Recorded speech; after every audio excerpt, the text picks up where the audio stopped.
Next up, we have the 1986 D. Washington quarter, a coin that might look simple, worn, and common, but this one hides a twist that's made it a legend among collectors. On the surface, it seems like just another coin from the 80s, but once you look closer, you'll see why this year, and especially the Denver Mint, produced one of the most puzzling and valuable minting stories in modern American coin history. In the 1986 D quarter wasn't supposed to be anything special. It was a standard copper-nickel coin minted in the millions. Yet, out of nowhere, a few coins appeared that broke every rule.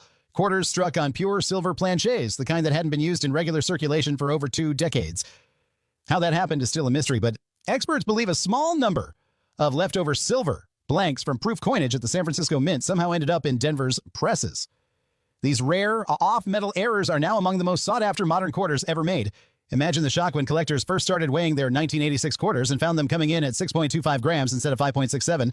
That tiny difference revealed a stunning truth. These weren't normal quarters at all. They were accidental silver strikes.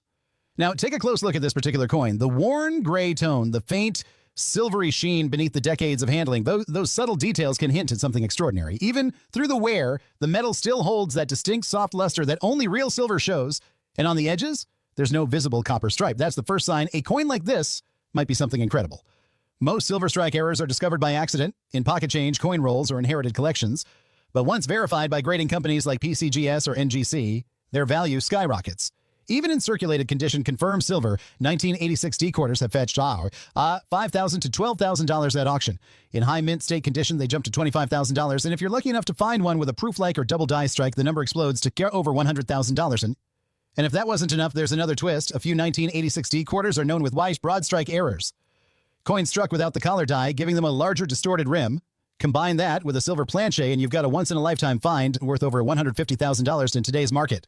Now, think about how many 1986 D quarters have passed through people's hands over the years. Most were spent without a second thought, but the few silver strike survivors are sitting quietly in private collections, some even unrecognized in old jars of change. It's proof that real treasures can be hiding right under your nose. The story of the 1986 D quarter teaches one powerful lesson.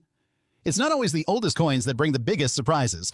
Sometimes it's the ones that slip through the cracks of modern minting history. A single forgotten planchet, a tiny mistake, and suddenly a 25-cent coin becomes a 6-figure legend. So next time you see a dull-looking 1986 D quarter, take a closer look, weigh it, check the edges, because if you happen to spot that silver shine, you might just be holding one of the rarest and most valuable errors ever to leave the U.S. Mint.